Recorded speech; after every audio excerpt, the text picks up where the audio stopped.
Falar sobre Revolução Francesa. Revolução Francesa e, na sequência, a gente vai falar sobre Napoleão Bonaparte. Vamos só lembrar que a Revolução Francesa eu comecei em sala de aula, então você deve seguir no teu caderno aquele bom e velho esquema. Política, economia, sociedade, religião, guerras. E neste caso, você pode acrescentar aí algumas leis que alteraram nesse momento, foram alteradas nesse momento. Nós podemos também acrescentar um lema, um marco, os símbolos, a influência. Então, vamos seguir. Bora lá.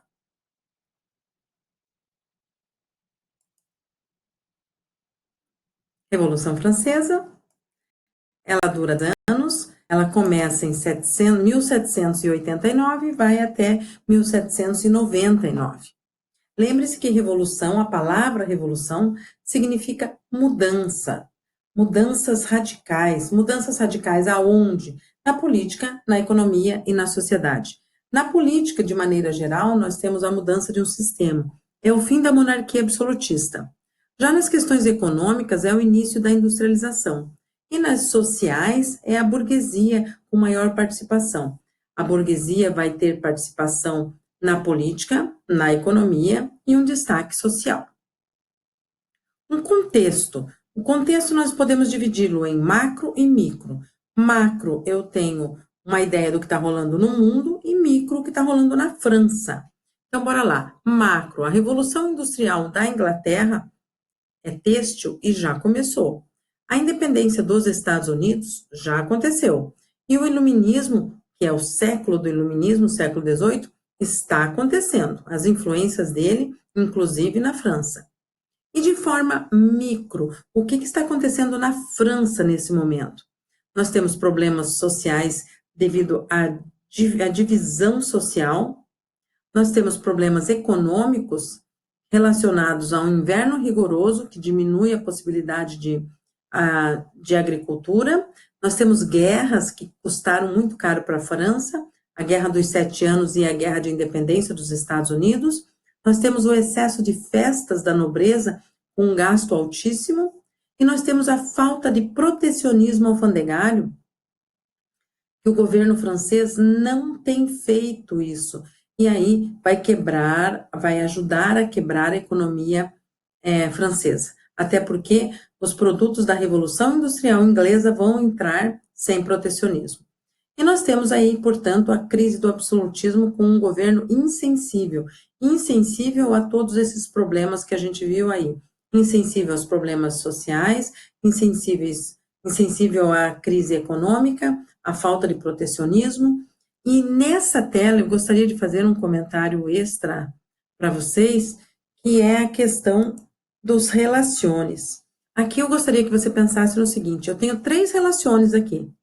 Eu posso relacionar Revolução Industrial com Revolução Francesa? Sim. Qual que é a relação? A relação é econômica.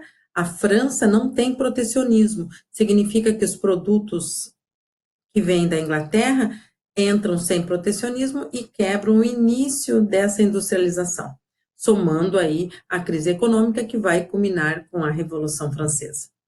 Já a independência dos Estados Unidos, eu consigo relacionar? Sim, e você vai fazer isso no teu caderno? Acredito que sim. Relacione, então, a independência dos Estados Unidos com a Revolução Francesa. A ajuda financeira que a França dá para a independência dos Estados Unidos vai ajudar a quebrar a economia francesa, que vai culminar com a Revolução Francesa. O iluminismo dá para relacionar com a Revolução Francesa? Sim, de 2 formas. Eu posso relacionar de forma ideológica, porque o lema da Revolução Francesa é iluminista, igualdade, fraternidade e liberdade. E eu posso relacionar também de forma política, porque nós vamos ter uma república com a divisão dos 3 poderes, e tem um pensador iluminista que fez isso, Montesquieu. Ele fez executivo, legislativo e judiciário. Então, eu consigo 3 relações aqui? Sim, e você vai fazer no teu caderno? Eu acredito. Bora lá, então. A Revolução Francesa me dá um marco, que é o fim da Idade Moderna e o início da Idade Contemporânea. O símbolo, queda da Bastilha, que era um símbolo é absolutista, o hino da França, que vale a pena você ouvir, a bandeira com as cores ligadas ao lema iluminista e o garrete, que é uma touquinha tipo Papai Smurf, vermelha, que os revolucionários usavam. E líderes? Líderes eu tenho três, e os três são jacobinos, três radicais, Robespierre, Danton e Marat. Nessa imagem eu tenho os três. Robespierre é um camarada da oratória, ele tinha o dom da fala, ele movia multidões com seus discursos. Marat era um médico e ele tinha um jornal. O jornal dele era chamado de O Amigo do Povo. E nesse jornal aparecia todos os dias uma lista de contra-revolucionários que foram mortos na guilhotina que está aqui embaixo. E Danton, ele era um líder que flutuava entre os estados. Ele conversava tanto com o primeiro e o segundo e o terceiro estado. E por isso ele foi acusado de traição. A divisão social. A divisão social que era bastante injusta, por quê? Venha comigo. O primeiro estado é o clero é a igreja. Eles tinham privilégios e não pagavam impostos. O segundo estado é a nobreza, o rei e todos os títulos. Que são esses títulos? Título de marquês, de conde, e a família que está ali, a nobreza, os amigos do rei, eles tinham privilégios e não pagavam impostos. Já o terceiro estado, 97% da população, aproximadamente, toda a população, entre eles burguesia alta e baixa e todos os outros ofícios e profissões, não tinham privilégio algum e pagavam impostos, estavam sobrecarregados. E aí nós temos um povo descontente. Na cidade, o desemprego, por causa da industrialização inglesa que quebrou a indústria têxtil francesa pela falta de protecionismo, a burguesia que queria participação política e estava bem descontente. No campo, os camponeses queriam o fim da servidão, porque eles viviam ainda numa época feudal, queriam direito à propriedade, queriam pagar menos impostos. Essa população, tanto no campo quanto na cidade, é que vão fomentar aí esta Revolução Francesa. E dentro desse contexto todo, eu tenho um rei que está governando uma França com problemas políticos, econômicos e sociais, e o rei é fraco e sem personalidade. Ele é facilmente manipulado. E neste momento, nós temos o processo revolucionário. Como tudo se deu? Poderia chamar de fases ou como processo. Eu vou de processo, tá? Eu tenho a Assembleia dos Notáveis, na sequência eu tenho a Assembleia dos Estados Gerais, depois disso eu tenho Assembleia Nacional Constituinte, a Convenção Nacional, uma nova Constituição, agora jacobina, e depois o período do terror, onde a guilhotina atua muito mais, e o diretório com a chegada de Napoleão Bonaparte. Bora lá, eu vou abrir cada um deles. A Assembleia dos Notáveis. A Assembleia dos Notáveis foi o seguinte: tinha um ministro chamado Turgot. Esse ministro fez uma proposta para que o primeiro e o segundo estado pagassem impostos. Por quê? Porque o terceiro estado estava reclamando que estava sobrecarregado.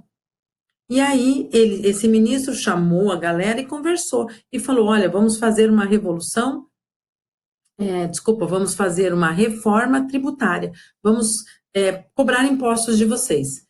E essas pessoas, primeiro e segundo estado, que a gente chama eles de notáveis, porque eles realmente eram notados quando entravam em determinados lugares, vão fazer uma revolta, uma revolução aristocrática. Eles vão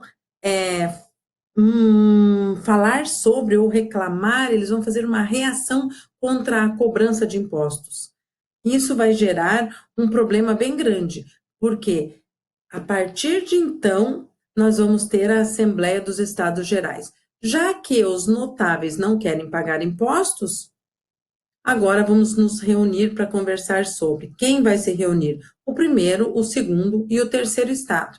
Essa vai ser chamada Assembleia dos Estados Gerais. A Assembleia é uma reunião, os Estados Gerais são as classes sociais. O objetivo básico é a tributação, ou seja, aquela reforma que o Turgot queria lá atrás, discutir problemas financeiros e cobrar impostos do primeiro e do segundo estado. Houve uma divergência na votação.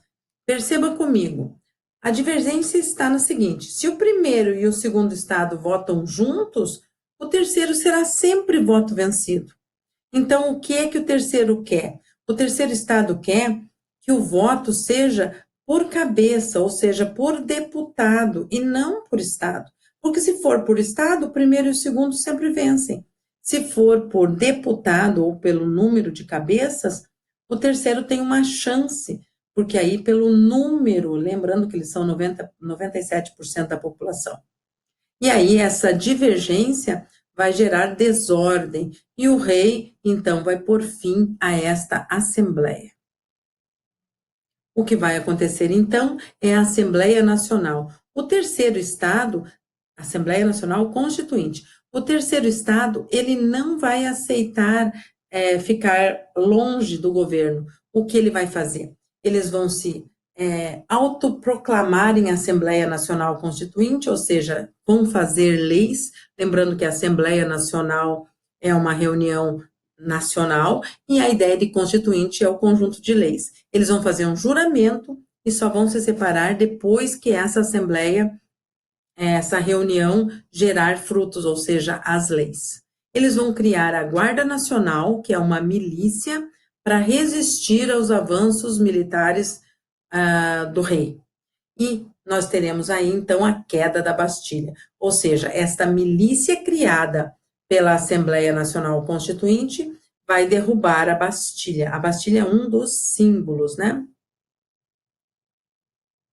E aí, nós teremos um grande medo. Por quê? Os camponeses vão se rebelar no campo contra a autoridade dos senhores feudais, vão pedir aí a abolição dos privilégios desse senhor feudal. Nós teremos uma coisa muito importante rolando aqui nessa Constituição, que é a Declaração Universal dos Direitos do Homem e do Cidadão, aonde preza aí a igualdade jurídica, o direito à propriedade, o direito de você resistir à opressão. Então, eles vão fazer leis bem importantes.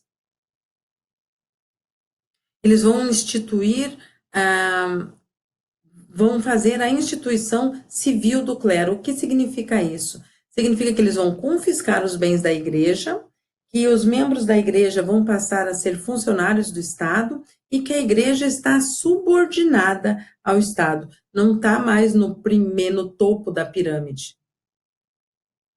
E essa é a nossa primeira Constituição francesa, né? É a primeira, que eles vão fazer junto com aquela Constituição jacobina, né? Que eles vão se reunir ali, o terceiro Estado. Essas são as leis que vão reger a França a partir de 1791. Ela tem o caráter burguês, porque são os burgueses que vão fazer. Nós temos aí o caráter liberal, lembrando que o burguês não gosta do intervencionismo. E nós temos uma monarquia parlamentar, ou seja, eles vão destituir a monarquia absolutista e botar o parlamento. E aí nós temos a divisão dos poderes que eu comentei há pouco quando falei do iluminismo. Montesquieu, né, que vai fazer a ideia de executivo, legislativo e judiciário. O voto é censitário, mantém-se a escravidão nas colônias. Lembre que o voto censitário sempre censura alguém. E vai ser proibido greves e associação de trabalhadores, ou seja, os avós do sindicato aí estão proibidos. A divisão do parlamento. O parlamento é dividido em girondinos. Quem são os girondinos? Alta burguesia, são conservadores, são de direita, são moderados, e eles querem mudanças, mas sem radicalizar. Eles querem apenas limitar os poderes do rei. E eles são de uma região chamada Gironda. Já os jacobinos é a pequena e média burguesia, eles são de esquerda, são liberais, esses querem mudanças radicais. Desejam o fim da monarquia, e eles são da região das montanhas. Ainda tem o partido do Pântano e o Sans-Culotte. Esses vão se aproximar dos jacobinos, que são mais radicais, porque eles não têm opinião fechada sobre política. Então, eles se aproximam dos jacobinos. Os nobres, dentro desse contexto todo, começam a abandonar a França, muitos vão para as fronteiras, vão para o campo, depois para as fronteiras e passam para os países vizinhos. O rei tenta fugir, lembrando que Maria Antonieta, esposa do rei, ela é austríaca, eles tentam fugir para a Áustria, né? E o rei vai ser preso. A França vai ser invadida por países absolutistas na primeira coligação. Esses países absolutistas tentam invadir para acabar com a Revolução. E o Exército Popular, a Comuna de Paris, liderada por jacobinos, vai conter esses avanços dos países absolutistas. O rei é declarado como traidor e a monarquia é abolida. Nós temos, então, a Convenção Nacional. Os girondinos defendiam o perdão para o rei, lembrando que eles são moderados, e os jacobinos defendiam a execução do rei, já que eles são os radicais. Os jacobinos fazem um novo calendário. Existe a revolta camponesa de Vendéia, que é uma contra-revolução feita pelo clero. A crise econômica aumenta devido ao tempo da revolução, são 10 anos. Tem uma nova coligação contra a França. Um detalhe importante, sempre que eu tenho esses países absolutistas tentando entrar na França, eu tenho Napoleão Bonaparte segurando eles na fronteira.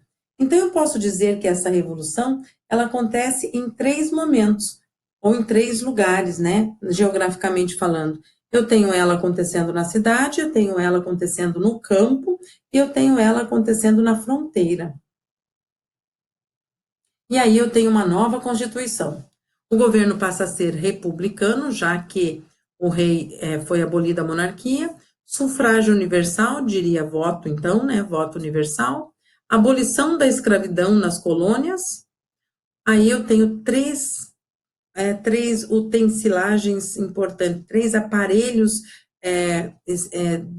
da política francesa atuando nesse momento. Eu tenho o Comitê de Salvação Pública, que cuida da administração, eu tenho o Comitê de Salvação Nacional, que cuida da segurança, e eu tenho o Comitê Revolucionário, que cuida efetivamente, que vai fazer os julgamentos dos opositores. E por ter esse julgamento de opositores, eu entro no período do terror. Esse período do terror é bem interessante, porque, maniqueístamente falando, é a parte mais sangrenta. Nós temos os jacobinos no poder e a guilhotina todos os dias funcionando. É a fase sanguinária, é a morte do rei e da família dele, é nesse momento que aquele panfleto do Marat circula. E aí nós teremos a morte dos revolucionários também. Marat vai morrer assassinado na banheira, Danton e Robespierre vão morrer na guilhotina. Uma imagem maniqueísta. E aí eu tenho o diretório. Se todos os líderes jacobinos, que são os radicais, morreram, Danton, Robespierre e Marat, os girondinos assumem o poder. Quando os girondinos assumem o poder, vamos lembrar que girondinos são moderados, nós teremos os jacobinos como oposição. E aí eu tenho mais um partido, que é o realista, que desejava o retorno da realeza ou da monarquia. Eu tenho a conspiração dos iguais, que são ideias socialistas, e eu tenho uma nova coligação contra a França. Novos países absolutistas, ou seja, os mesmos países absolutistas tentando uma nova abordagem para chegar à França. Os girondinos, então, não têm liderança e acabam optando por chamar Napoleão Bonaparte para fazer parte do governo. Por que Napoleão Bonaparte? Porque Napoleão Bonaparte é que estava segurando as fronteiras, então ele era amado pela população, eles escolheram ele. Consequências dessa revolução. A revolução foi uma ruptura em todos os sentidos, a gente viu lá as mudanças radicais, né? A política passou à república e passou a ter partidos, a sociedade teve uma ruptura estamental entre primeiro, segundo e terceiro estado, a economia teve o início da industrialização e a religião perdeu poder, porque o clero que estava no topo da pirâmide saiu de cena. E é nesse momento que eu gostaria de tecer um comentário sobre a chegada de Napoleão Bonaparte. Napoleão Bonaparte vem a convite dos girondinos, e ele vai dar um golpe. A gente vai fazer a próxima aula como a Era Napoleônica, onde a gente vai ter as guerras napoleônicas de expansionismo. Ok? Falou, valeu? Falou, valeu.